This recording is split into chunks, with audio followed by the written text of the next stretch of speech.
How's it going? Good evening, everyone. I'm not quite as prepared as I usually am tonight. I went to a doctor's appointment today that was supposed to be about an hour long that turned into, I would say, like 4.5 to 5 hours instead, because they decided that I should go to the hospital for monitoring. I'm fine. Everything's fine. They are telling me that I'm probably going to end up delivering earlier than I would have initially, which is exciting. Can't wait to meet the baby early. Everything's looking well with the baby. And development is trucking along right as supposed to. Good evening, Martin. Hello, Mr. Proxy. Happy fall to you for sure. It is cooling down here. I've been very gratified. It's been getting down into the low 90s lately, as opposed to the high 90s, which is a very nice change of pace for sure. Looking forward to it getting down to like the 70s at some point. I actually cannot wait until it gets cold enough that the iguanas start falling out of the trees, because I've heard that that's actually a phenomenon down here, and I am looking forward to it because that sounds entertaining if nothing else. It's literally a threat. You have to look out for them. Good evening, Lori. But tonight I'm a little less prepared than usual just because I was in the hospital and not as focused on reading the news as I usually am. My blood pressure was much, much lower than it usually is. It was like 102 over 62 at one point, which is very low. You don't want to be that low. And even just this evening after I got home, I was dizzy. So hopefully nothing bad happens with that, but we'll see. Whatever happens, happens. As long as the baby is healthy, I am happy. So I don't know if you guys saw this news, but it looks like they're going to try to impeach Joe Biden, which is very exciting. The left has a lot to say about it, obviously. I don't really have so much to say about it, but I will say that I think he's done enough bad stuff, holy cow, that, yeah, he deserves it fully. Like, oh, wow. Wild stuff. And you guys, if you've been tracking this stuff, you know what's up with that. You know how bad it is. You know what Hunter's done. You know what the laptop has on it. That stuff's crazy. I'm not a big fan of that stuff. It's very shady. But we'll see what happens. We'll see if the GOP has the political will to make it happen. I'm not convinced. I'm not a huge fan of the GOP at this point. But who knows? Stranger things have happened before. The iPhone 15 is coming out, which means that all of you guys who use iPhones currently will soon see your old iPhones start to slow down and become less useful. So that's fun. I'm just glad that I don't use a phone that slows down every year. We'll look at a claim. We'll kind of dissect the idea of whether going vegan can decrease climate change. In fact, we'll start with that. We'll see what's going on with that, because that's coming from the Daily Mail, and we know them and we love them. Mr. Proxy says, Lids, you must be ready to pop. I have a picture of myself over on my Instagram from yesterday because I was wearing my 9/11 t-shirt, and I was surprised how little it looks like I'm ready to pop. Now, they will tell you that because if it is your first pregnancy, you will show a lot less than once it's your second kid, because your body kind of remembers what to do and it expands to the size it's supposed to be right from the get-go. I'm not huge, at least not from the front. Certainly from the side, though, I look like a bus. It's great. All right, you guys, let's get into it. Will becoming a halfway vegan curb climate change? According to scientists, the answer is yes. I will tell you why it's probably not actually better for the environment. Let's see. A study claims going 50% vegan would reduce greenhouse gas emissions. The claim is that everyone would need to be vegan for the next 27 years. That's not going to happen. Scientists claim going 50% vegan could curb climate change. A new study suggests swapping half of your meat and dairy products for plant-based alternatives for the next 27 years could drop emissions by 31%. Yeah, but that would mean that everyone would have to do it, and they would have to keep it up for the next almost 30 years. Now, I don't see that happening. I don't know about you guys. I have no interest in going vegan. I do appreciate having a well-balanced, colorful diet full of all these different vegetables. It's really fun to make a great soup with all this stuff. One of my favorite things to get from Panda Express is their mixed greens, because just a whole bunch of different kinds of greens, kale, cabbage, broccoli, all sorts of stuff in there, and it's really great. Meat-heavy diets risk our health and that of the planet, as livestock farming on a massive scale destroys habitats and generates greenhouse gases.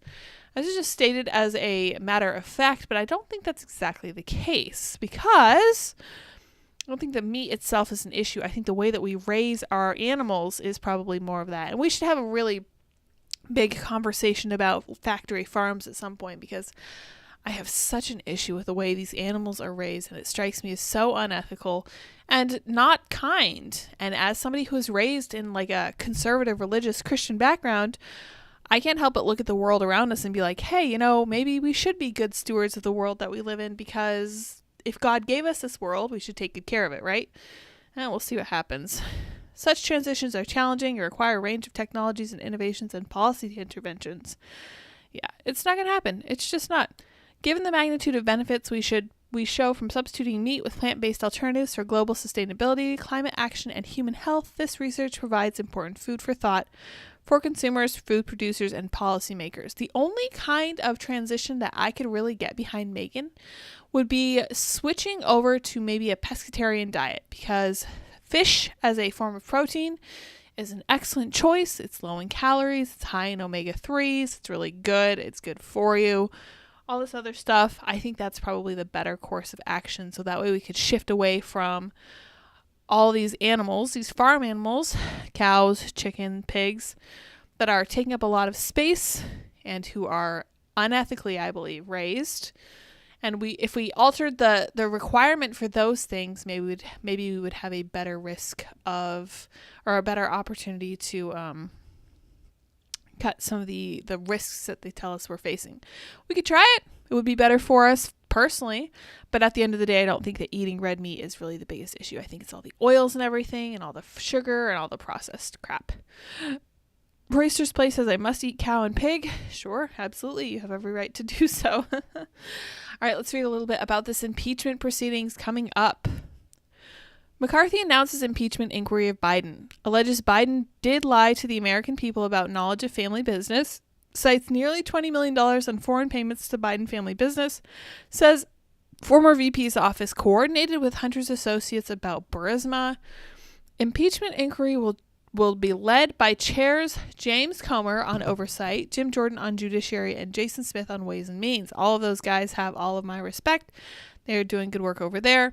The American people deserve to know that public offices are not for sale, Speaker McCarthy says, and that the federal government is not being used to cover up the actions of a politically associated family. Of course, that's true. I got blocked by this person for asking, suddenly you don't like impeachments. We tried to tell you that what precedent you were setting, but no, you wouldn't listen. Here you go. I am correct. The Democrats wanted to impeach Trump nonstop, but now that it's coming for Biden, they suddenly don't like it. And what they do in response when you call them on it is block you immediately. This is the quality of dialogue that you get from the left on Twitter, at least. So, very interesting stuff there. Let's see how his polling is doing. Let me look over here. No, not that one. No, not that one. Not that one. No, yeah, there's lots of talk of Biden. Let me see if I have the, I thought I had, okay. Let's look into Lyd's Twitter feed because it's somewhere down here where they were looking at these polling for Biden, and it is not looking good.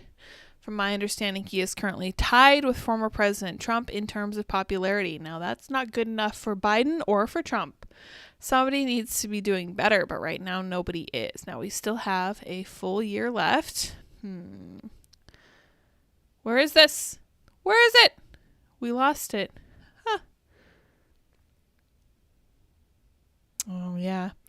There's that video of that teacher screaming at the camera about how gay she wants to make everything. Man, I don't know. It's no good. Let's see. CNN. Biden.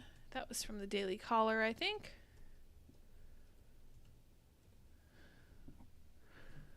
Is Manchin going to challenge Biden for the nomination? Interesting.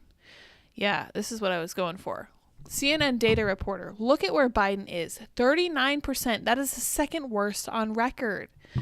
Why is it such a big deal that Joe Biden's approval rating is so low? Because normally elections involving incumbents are referendums. Yes. I tweeted in response to this and I said, I want nothing more than for 2024 to be a referendum on Joe Biden, not on Donald Trump.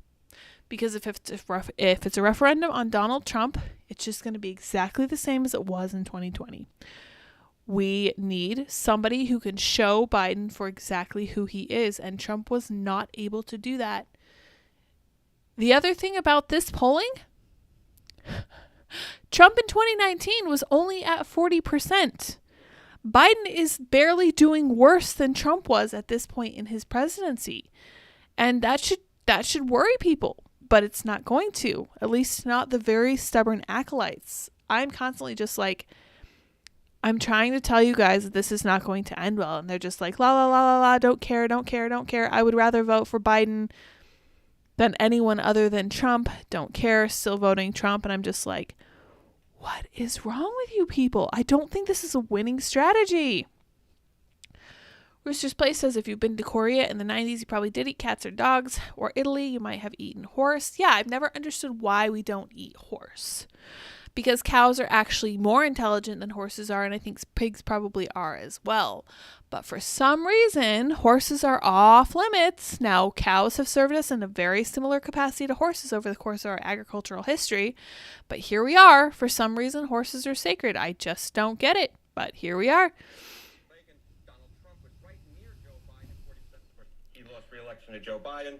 And then Ronald Reagan, 42%. He, of course, blew everything out, so things can change as we look going forward. But I want to know, why is it such a big deal that Joe Biden's approval rating is so low at this particular point? And it's because normally elections involving incumbents are referendums. And I want to look at the worst approval ratings in all. Yes, they are. They are referendums. And like I said, I want it to be a referendum on Donald Trump. Mr. Proxy says, I don't know. You can get horse meat pretty much anywhere. Really? Interesting. Because I remember there being a bit of a scandal when there was horse meat in some kind of burger or something. Maybe I'm thinking of the Bob's Burgers episode. Not sure. I digress on that count because I can't keep it straight. Horse meat isn't very tasty, to be honest. Maybe that's why. Just not good. Just don't like it. But yeah. Let's look at what some of the left is saying about, and I include the Bulwark in this, even though they consider themselves conservatives. They're not. Let's see what Ian Milheiser has to say. And for reference, this is who Ian Milheiser is. And then we're going to read this tweet from him and it will all make sense. Senior correspondent for Vox, author of The Agenda, How a Republican Supreme Court is Reshaping America. Ian has this to say about Joe Biden, and the first comments are just mocking him mercilessly, understandably. A major political party harassing a father for years because his son struggles with addiction is one of the most disgusting spectacles I've witnessed in U.S. politics. And I'm going to stop Ian right the heck there, because that's not what this is about, and he knows it. He knows it. So this is their distraction play. This is their red herring, and this is how they get away with it. Obviously, Republicans are only going after Hunter Biden because he struggled with addiction. That's all there is to it. There's nothing else there. Damon Towell says, even you don't believe you. That's a fair analysis. Bonchi says, just a father showing his love. I said, I know you had to practice typing this out a bunch of times before you got the nerve to make it happen. Corruption is an addiction. Yikes. The issue is not that the son struggles with addiction. The issue is that while the son was busy leading the life of a dissolute junkie, various people and entities were stuffing his pockets with money, and those people and entities may have gotten access to and favors from the father. That is correct. That is exactly the case. And Ian doesn't care because Ian has an agenda to push, like we were talking about the other night. The author of the Washington Post piece about how the conservatives just hate Biden because he likes ice cream and pets dogs. He knows it's nonsense. We know it's nonsense. It's nothing but frippery. It's just a distraction from what's really going on. Everyone knows it. But it's not changing what they're saying because they have an agenda to push, and nothing's going to change that. So from the Bulwark, let me see if I could find that. Yeah, Monica Sharon, syndicated columnist, policy editor at thebulwark.com, host of the Beg to Differ podcast. Yeah, the Bulwark is not good. She says, of Biden, he did fine at the Hanoi press conference. Americans need to see that he's not senile. Interesting. Dr. Richard Harambe says he lied about going to Ground Zero the day after 9/11 happening. Yeah, it's correct. And Jim teasingly says, wow, nitpick much? Yeah, he's joking because that's a very big allegation to make. You did not do what you said you did, but you know that you can lie because the mainstream media and the people at the Bulwark will cover for you no matter what you say. Tom Elliott says you have the worst job in America. Stephen Miller says you did the he's fine meme and it's just spectacular. Indeed, it is spectacular. I said, I would love to see that, Monica. Where can I find proof of that? I can't find proof that he's not senile. And the fact that you, Mona, sorry, I said Monica, not Mona. I got her name wrong. Forgive me. The fact that she thinks that she needs to tell people that Joe Biden isn't senile is incredibly alarming to me. I don't know about you guys. The other thing I've noticed is that people keep saying the economy is great. What's wrong with all you idiots? You just can't see this for what it is. And I'm like, guys, if the people think the economy is bad, I got news for you. That means the economy is bad because the people comprise the supply side of the economy.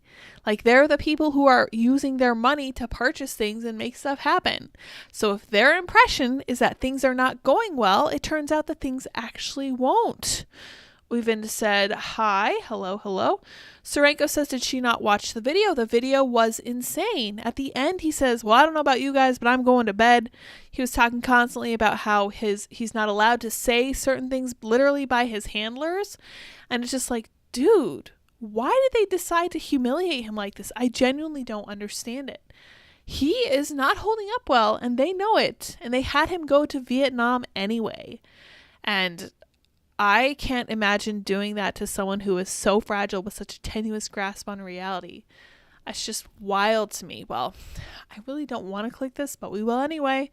They're going to want to make me pay for it. We're not going to. I just want to see her byline. The president sounds sharp on his round-the-world trip. More of that, please. Does he? Our octogenarian president traveled 8,000 miles to meet with India's premier and to attend the G20 summit in New Delhi. He then flew another 2,000 miles to visit America's new pal, Vietnam, all over the course of just 5 days. Okay, so he made a trip. Good for him. That's a demanding trip, even for a younger person. After meeting for several hours with the General Secretary of the Communist Party of Vietnam, Biden held a formal press conference, and he did fine. Yes, his voice is weaker than it used to be, and his gait is stiff, but on the matter that currently has 62% of the public seriously worried, namely whether he has the mental acuity to serve as president, his performance should be reassuring. I'm going to circle back to what I just had to say about the economy and all the people lecturing us, i.e. Tom Nichols, about how all these dummies think the economy is bad. If the voters think that this guy is not sharp, the guy is not sharp functionally, and it will make a difference during the election. That's a lot of people who think that he's not sharp. Martin says, OMG, when he said good morning Vietnam. Oh my gosh. It's embarrassing. It truly is. It truly is. I'm not a big fan. I don't like this stuff. I don't like the idea of putting someone who has really bad dementia or difficulty speaking like John Fetterman on the world stage and then just being like, all right, take it away. Good luck. That's not nice. It's really not. I hate it. And I really honestly hate this headline too. Stop hiding Biden. Please. Although, maybe it is 40 chess. Maybe she thinks that if we stop hiding Biden, he won't stand a chance because everybody will realize exactly how bad his dementia is. Who knows? But to recap what I was saying, if the people looking at the economy think the economy is bad, then the economy is bad. If the people looking at Joe Biden think that Joe Biden has dementia, then for all intents and purposes, no matter what his diagnosis actually may be, he might as well have dementia because they're not going to vote for him. Sorry, it's just the way it is. But they can't handle this. They need reality to be other than what it is. And it's not going to happen, unfortunately for them, and fortunately for us. All right, let's see here. Ian Milheiser, what a gem. Yes, okay, so good news, everyone. I know you didn't know this, but I'm about to clue you TF in. From CNN, Americans have never been wealthier. Did you know that? Have you ever felt wealthier? Neither have I. I'm so excited for this. Let's see what CNN has to say. Fueled by a resurgent stock market and rising home values, U.S. household wealth hit a record $154.3 trillion during the second quarter of this year, according to federal data. Well, good for us. Aren't we the lucky ones? Don't you feel rich? I sure do. We just bought a Lamborghini the other day. Consumer wealth has now completely recovered from the recent inflation-driven drop in stock prices and real estate holdings. Oh, good. Yeah, good.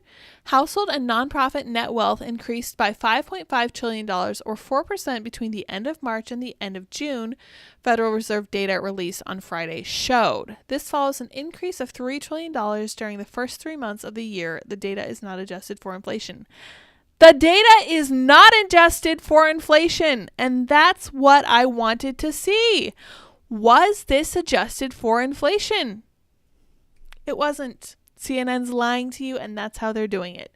So, I know that we've all been working very hard on our astute reading of the news, and honestly, this is a good use of it.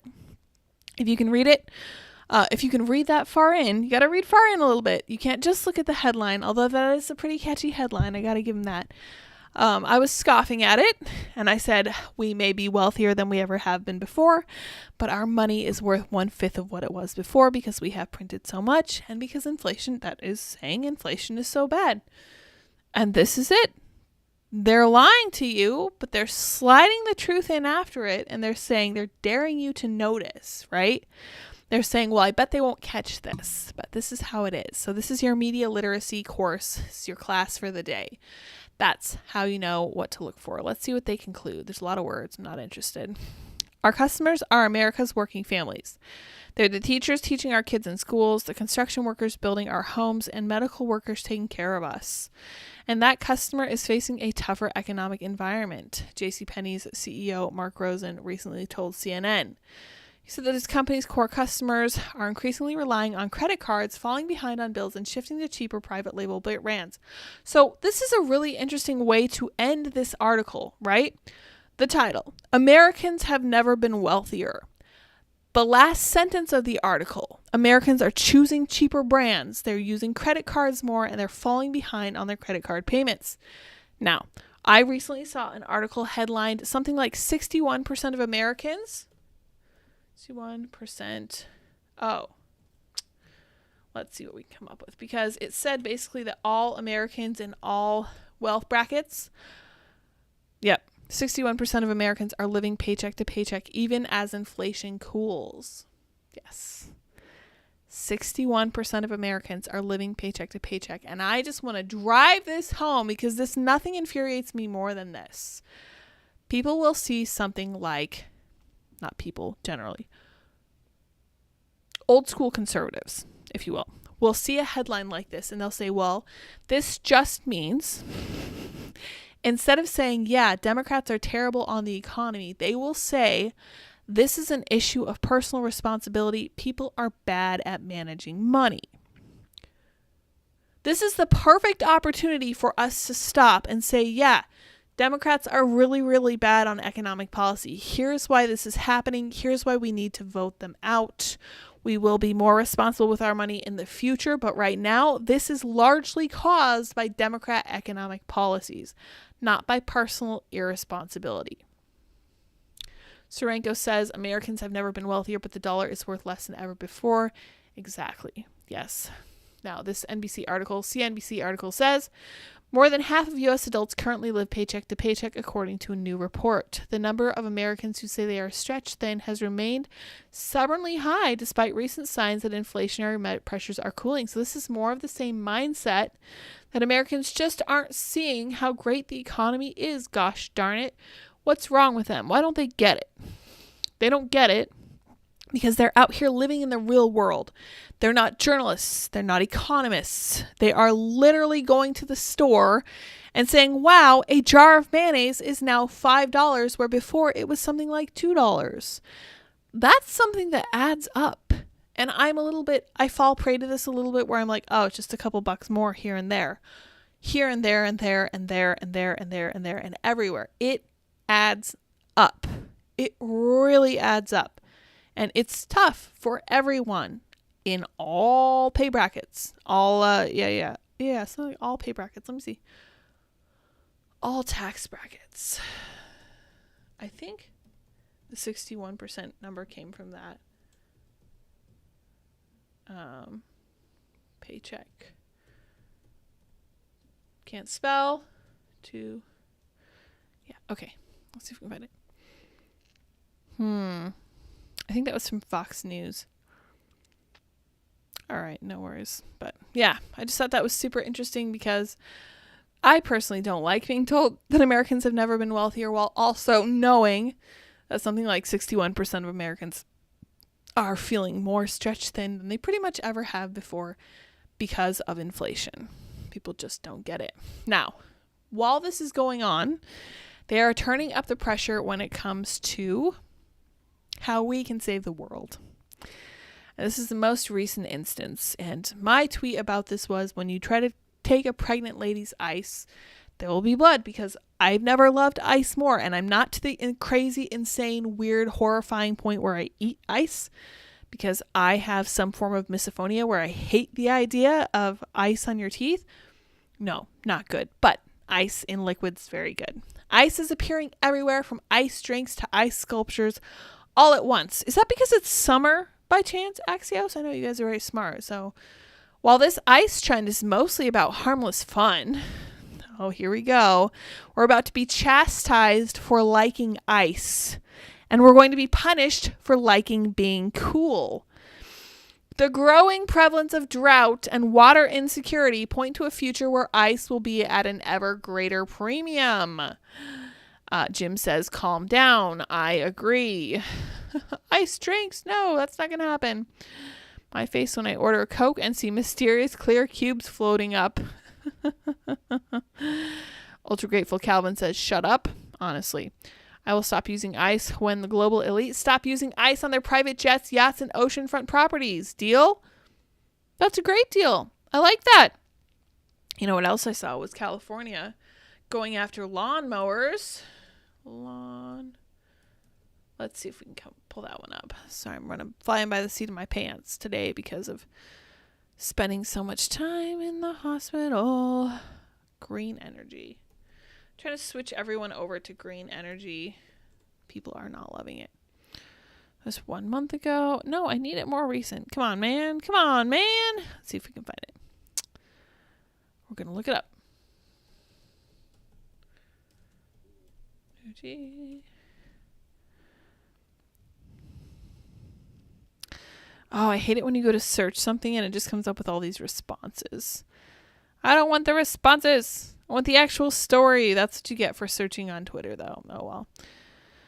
I swear I'm going to make a segment on this show where we just scroll through my Twitter and we look at exactly what everybody's saying. Like this headline, President Joe Biden's pick to be the Air Force's next chief of staff attributed the department's recruitment shortcomings in part to Senator Tuberville's hold on military promotions and nominations. That's right. That's their scapegoat right now because they want to jam through this funding with money in it for flying military members out to get abortions and sex change surgeries where they will not pay for you to go to your parents' funeral. And I was like, hey, you know what you should just do instead? You should pretend that you are going to go get this surgery, but actually go to your parents' funeral instead. I think that that would be the right way to use this. Shipwrecked Crew, whom I love, is a legal commentator. You guys should follow him. Kurt says, outlaw weirdos. This lady is crazy. I said of this lady that the only thing she's not grooming is her eyebrows because what is happening? Does she know how makeup works? I was just horrified by her makeup. I could not look away. Meet Dee Dee Duffy, a preschool teacher in Cape Coral, Florida. She says she teaches her students that if they don't like their parents, they can find another family. She also teaches them to be gay. These are the people teaching your kids. She looks very stable. Right? Right? This is what stability looks like. Oh my gosh, we're all going to die. We empty the mental institution and hire them as teachers. USA, USA. Looks like she lives in her car when she's done teaching kids how to be gay, as she said. Yeah. Leave the kids alone. No one is going after kids. Okay, then ban child transitioning. Leave the kids alone. Yeah, that's exactly how it's going right now. We just have a meme review, honestly. Just teach the approved material. That's it. Had to call the school less than a week because my 6th grader came home complaining her teacher was talking to the students about her divorce. These kids are not your emotional support pets. These kids must be terrified. I agree. Holy cow. Kindergartners. I want to learn my ABCs. Public school teachers. I said we gay today. Yeah. Unstable is exactly the word that comes to mind as well. Yes. Yeah, this is the dark side of the groom. Normal children, prism of woke teachers, trans kids. I would say at least gay kids for sure. Yep. The gay Republican says states are failing to clear their voter rolls and the DOJ is refusing to do its job and intervene. This makes voter fraud so easy. Yes, indeed it does. Teachers are just offloading their personal trauma onto kids. It's a coordinated effort by the left. Yes. You know what really is irritating to me too is that I was complaining about this, I think even before COVID, because it drives me nuts. Okay. One of the biggest things I've been complaining about since before COVID started was parental willingness to simply hand their children over to the state full time, no questions asked. And then I said might have been some fine print missed. Lori Lemon says abolish the Department of Education. Yes, agreed. Jessica says how and why are these people tolerated in our school system? Teachers, unions, I'm pretty sure are at least partly to blame because this comment asks, why do we let such obviously broken people have so much influence in shaping our children's development? Yeah, it's, man, we should have paid more attention when we, again, like I said, when we decided to hand our kids over to the state. Owen says we've been living in a golden era for decades. Now this is just a regression to the mean. Boomers won the lottery by being born at the best time in history, and they experienced the best music. I think that is correct for sure. Certainly they allowed ugly people to make music, which worked out really well for them. Luke Thompson, who reported initially that story out of Virginia, talking about some more Virginia-related news. Candidate for office posting videos on websites for money has a reasonable expectation of privacy.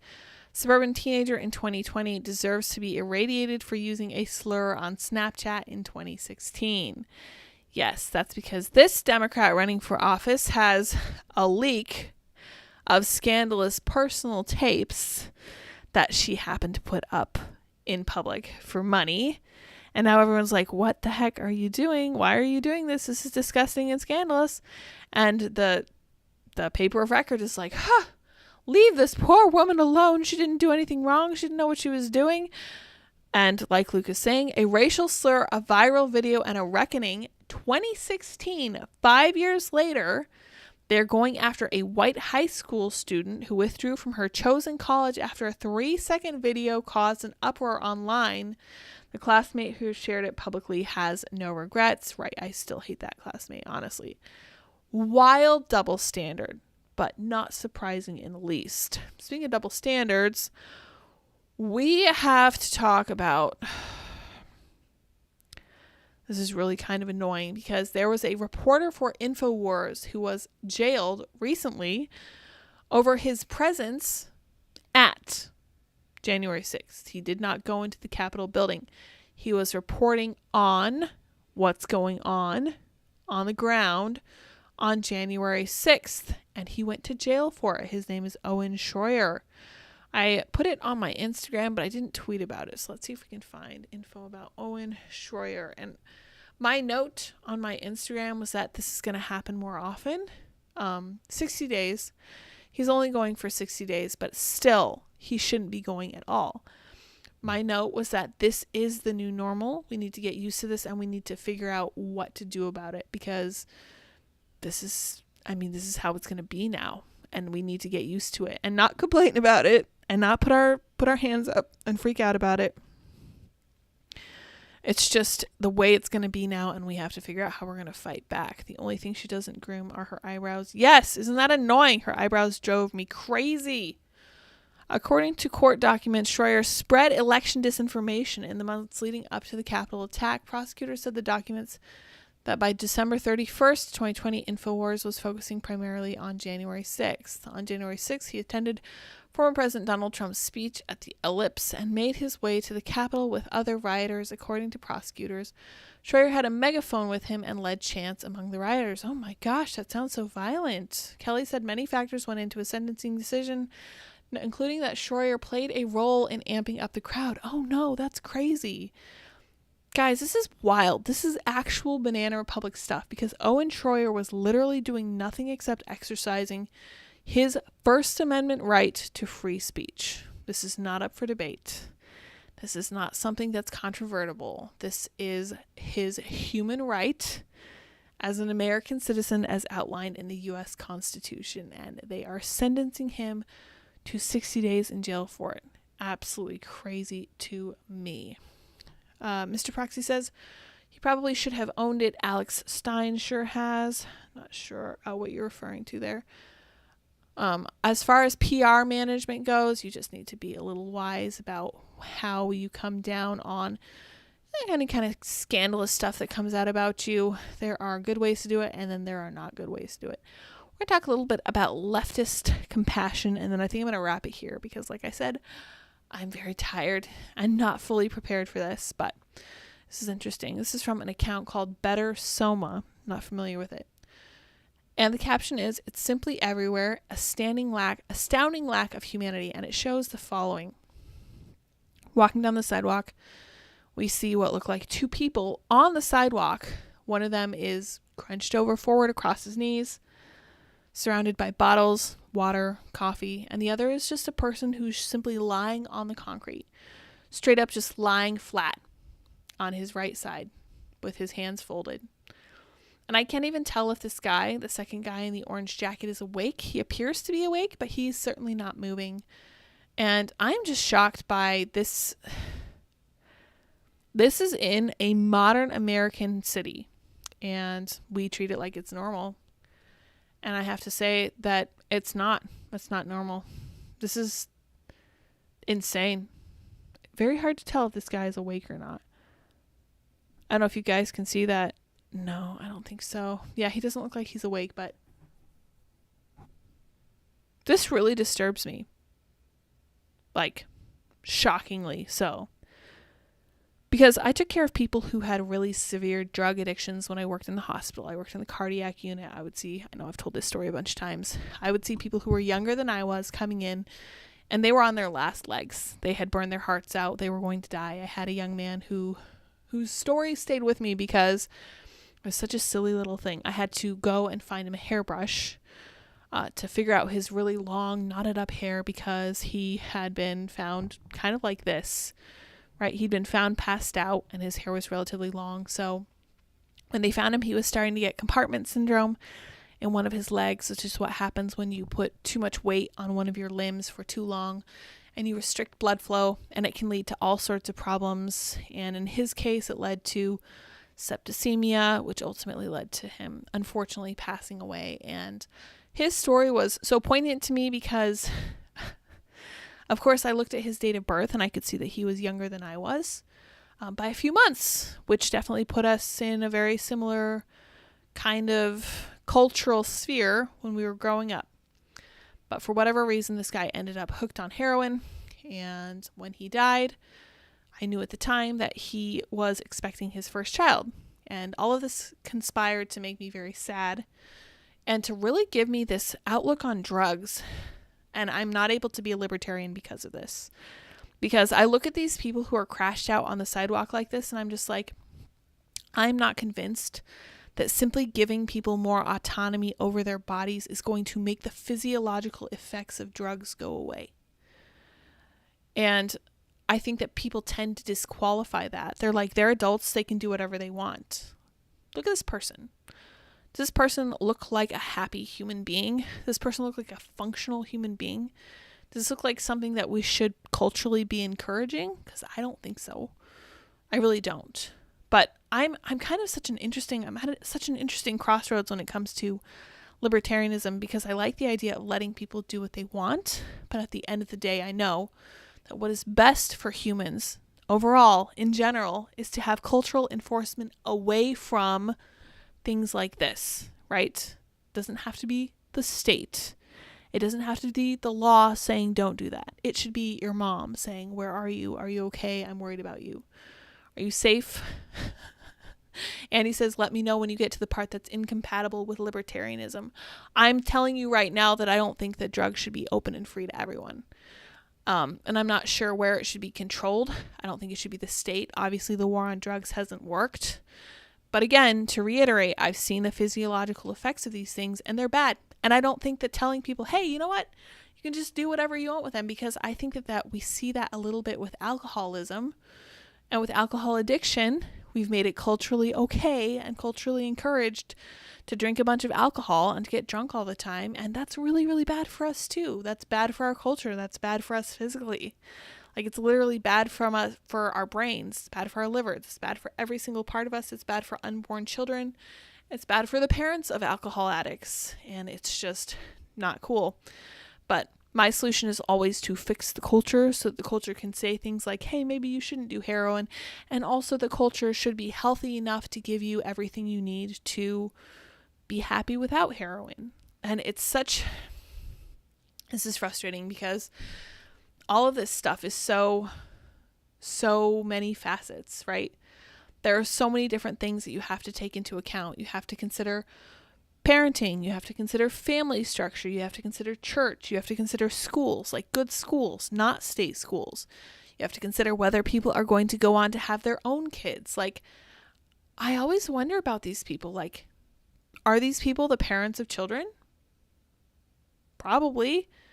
And that's another whole different level of effed up, right? Because these people have responsibilities out there waiting for them. And they've made a choice that's led to a physiological dependency that's put them in a position like this.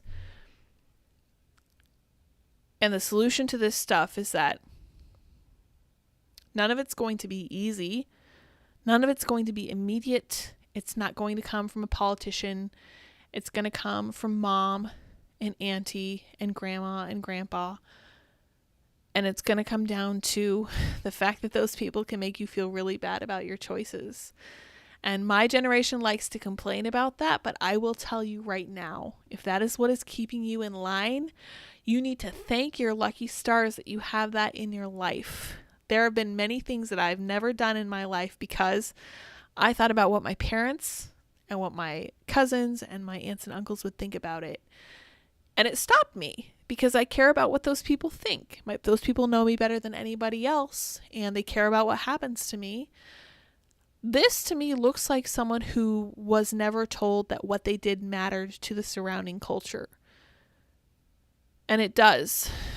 And now he's just an example of what to avoid, right? And that's a horrible position to be in. And I feel bad for him because who knows what's going to happen to him next. Literally just lying on the sidewalk in one of the most advanced, wealthiest countries in the world. Because of what?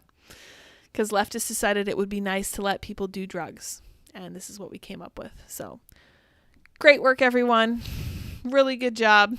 Loving what California has to offer. Speaking of California, Nancy Pelosi has said that out of gratitude, she's decided she will stay for another term in office. Very exciting to me. I'm looking forward to that particular brand of gerontocracy. I can't even say it. Gerontocracy. There we go. Yeah, that's what it was. Kind of depressing. But I just want to point that out because I think that it's so hard. It is very hard. And Andy gives me a hard time for this all the time. It's so hard to pin down exactly what libertarians think because all of them think something totally different. Dave Smith is a pro-life libertarian. Robert Murphy is a Christian libertarian and an economist. All of these people come from different angles and all of them have their own. This is why libertarianism doesn't ever fully form a coherent party because they are highly individualistic. They are focused on one thing and one thing only, and that is liberty. And that's fine. I understand. That's better than some other things you could be focused on. The left talks a lot about compassion. That turns out to be completely fake. I mean, look at that video we just looked at there. That's horrifying. That's not true compassion. True compassion wouldn't just step over somebody lying on the sidewalk and say, hey, well, it's what they wanted to do. You know, we gave them the opportunity to do what they had in mind. Those people are addicted. You enabled them. You gave them money to make it happen, and you are partly responsible for what happened to them, and you should feel bad. But with libertarians, you can't say, you guys think this, because they don't. All of them think something wildly different. But there is this kind of tendency to think that it would be better if we were to just legalize all of this stuff. Not decriminalize it, completely legalize it. And that would remove the black market and all this other stuff. But my point is that it's not just the black market that is an issue with these drugs. I focus pretty much solely on the physiological impact of this stuff. And I don't think many libertarians do that. And I wish that they would.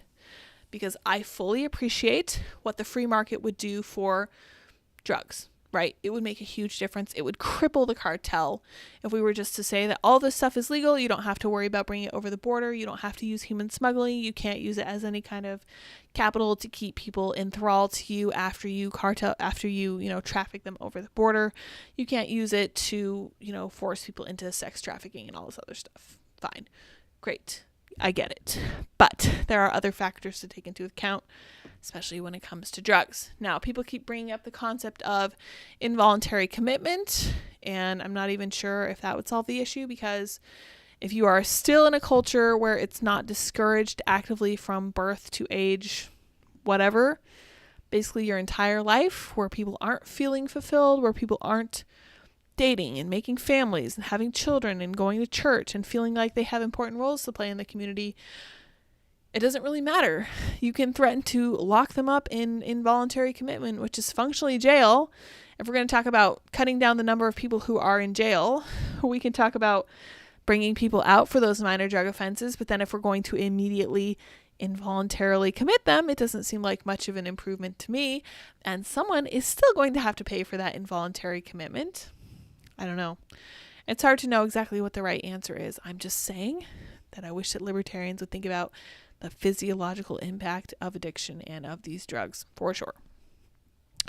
Martin says, sorry, SourPatchLyds, I'm not responsible for other people's decisions, and I do not put the responsibility of my own on them. Of course not. I never asked you to. I would never ask anyone to. And I don't want you to pay for anyone else's prison time for minor drug offenses or for their involuntary commitment, right? Because we got to do something with them. And I just don't know. So if you have brilliant ideas, definitely tweet them at me. I will look forward to seeing them. I just don't know, man. It's tough, but at the end of the day, it's not really my thing to solve. It's going to take all of us finding a way to build a stronger, more resilient culture that tells people that, yes, it is important to have a family. It is important to find a spouse. It's important to find work. It's important to find purpose and meaning. And all of those things will conspire to keep you from getting addicted to drugs. So that's my take on that. I don't know if it's libertarian or not. It doesn't really matter. It doesn't need to fit into a box. Just my thoughts. I know that one of the things that I noticed when I was working with addicts is that at a certain point, it's no longer your fault.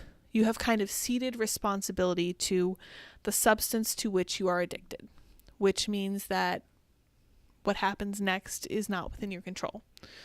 And I don't say that as a positive thing. It's not a positive thing. But it does take some of the responsibility off the individual. Because when you're addicted, you're physiologically addicted. When you are withdrawing from certain drugs, from alcohol certainly, you can die if you do it wrong. If you are withdrawing from something as simple and commonplace as antidepressants, you can severely scramble your brain if you're not careful, which is something that I found out firsthand. When I decided that I was going to stop taking antidepressants, I decided I didn't really need them. I had to look up how to do it because I got the impression that stopping something that messed with your brain was probably a really bad idea to just do cold turkey. And it was. It sure was. So what you have to do with antidepressants is cut them down by very tiny degrees over the course of weeks. You don't just quit them. This is not a case, and I think this might be why conservatives get confused about this. This is not a case of you saying you need to stiffen your upper lip and pull yourself up by your bootstraps and just stop doing what you're doing. That is not going to work because your body, your physical form, your brain, is going to have a serious lesson for you if you try to do it that way, and it's just not going to work. All right, you guys, I made it 49 minutes. I'm very impressed with myself. Mr. Proxy says, even real booze is a deadly killer poison drug. Yes. Yes. Again, I have seen people struggle with alcohol withdrawal, and it's one of the worst withdrawals you can have. There are some drugs, I forget what drug it is. There's one drug that you don't really get addicted to. You can kind of stop anytime. It just has a very strong, compelling factor to it. I don't think, I can't remember what drug it is. It is not heroin for sure. But man, I wish that everybody understood more about addiction. We're trying to talk about this stuff. Lori says, my sister died from drug overdose, in and out of treatment at least 7 times. They meet more users and get back into it. It doesn't work. Yes, I'm very sorry to hear that. I have a history of knowing people who successfully stopped doing drugs like meth. And I certainly know people who stopped drinking. And huge hat tip to all of them because that is not easy. And it tends to be something that stays with you then for the rest of your life. So it's tough. LSD, Mr. Proxy says. Yeah, I don't think I ever thought that you could withdraw from LSD. Black Pillar says withdrawal. Yes, withdrawal. So when you withdraw from alcohol, you start hallucinating, you start sweating, you start shaking. These are things that you do not control. So this is beyond the scope of pull yourself up by your bootstraps. You're sick now. You're really physically sick. And it's not something that you can just wish away, try to tough through it. Stevie says, antidepressants turn me into a nihilist edgelord. They're terrible. Yes, they can do terrible things to you if you're not careful. All right, you guys. And he says, weird how you rarely see bad batch of booze just kill a bunch of people or make them go blind after a regular dose like you used to back in the Prohibition era. Yes, that's true. Part of the issue with Prohibition was that people were making this stuff in their bathtub, and that is not a good way to make stuff. That's part of the reason that moonshine used to make people go blind. Mr. Proxy then reasonably points out, real booze is a deadly killer poison drug. Yes, it is. And he says, for some reason, despite the fact, DISPITE, despite the fact we've made drugs illegal, people keep ignoring those laws and taking them, then overdosing on contaminated bad batches. I'm not talking about overdosing.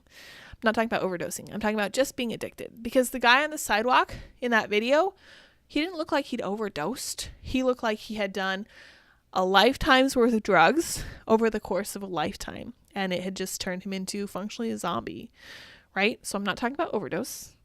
And I'm not talking about bad batches. I'm talking about just doing the drugs themselves. And those are separate problems, totally separate problems. Like, I completely agree. Like, there's a reason that Tylenol won't make you blind, right? It's because it's created in a lab. It's because it's actually very heavily regulated by the government, probably at least partly. And I know libertarians don't like to hear that either. But for all the things that the government does, regulation is one of them, I guess. So for the best. Let's see what else Andy had to say. In the old days, they called booze spirits because when you drink, you act possessed. Well, that's certainly the case now. Spice absolutely destroyed my first cousin. Not even the same person. Yes, I have seen that too. I had a guy who got up onto a toilet and unscrewed a light fixture and broke a light bulb so that he could light one of his fancy special drug cigarettes. And those are the links to which people are willing to go to. I mean, that was in the hospital, right? We had nothing that he could use to do anything like that with. And he was, gosh darn it, come hell or high water, he was going to make it happen. Mr. Proxy says severe alcohol withdrawal is actually dangerous. Severe heroin withdrawal isn't even. Yeah, so the differences in severity of withdrawal, it depends on the drug. Obviously, people are often surprised by how bad withdrawing from alcohol is for you. Severe methadone withdrawal is also potentially deadly. Yeah, correct. Matthew says, I can stop buying guns whenever I want. That's a different kind of addiction. That's a dopamine high addiction that you have to come to terms with on your own. It is not deadly. It could ruin you, technically, if you spend all your money on this one thing. Painful says, I'm late. I'm sorry. I put all of these up on SoundCloud. Not SoundCloud, I lied. I put them up on Spotify, so you can go and listen to them as podcasts anywhere you listen to podcasts.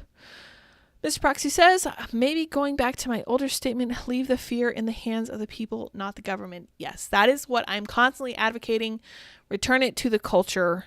Return the power of the guilt and the shame to grandma and mom and all of the old ladies in your life who can make you feel bad about what you do.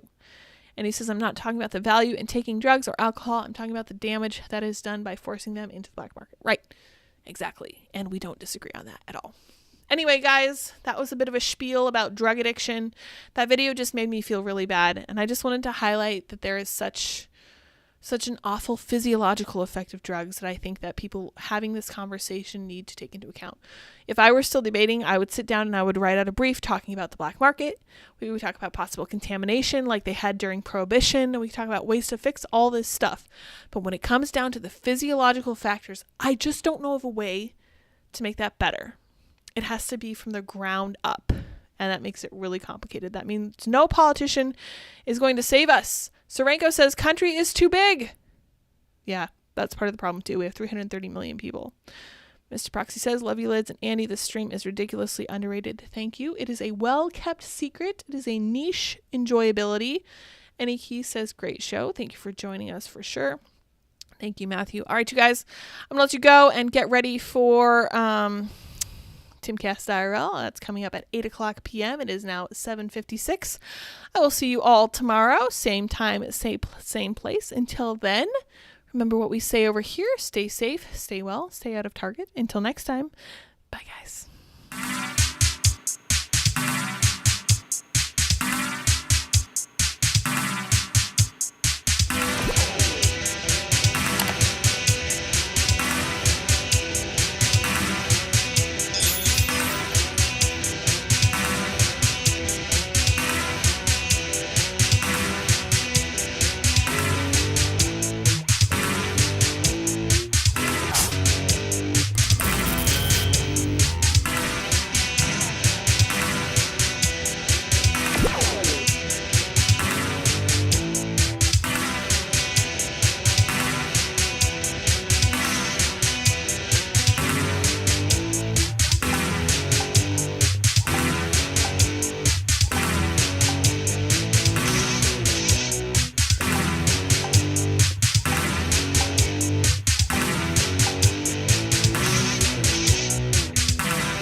How's it going?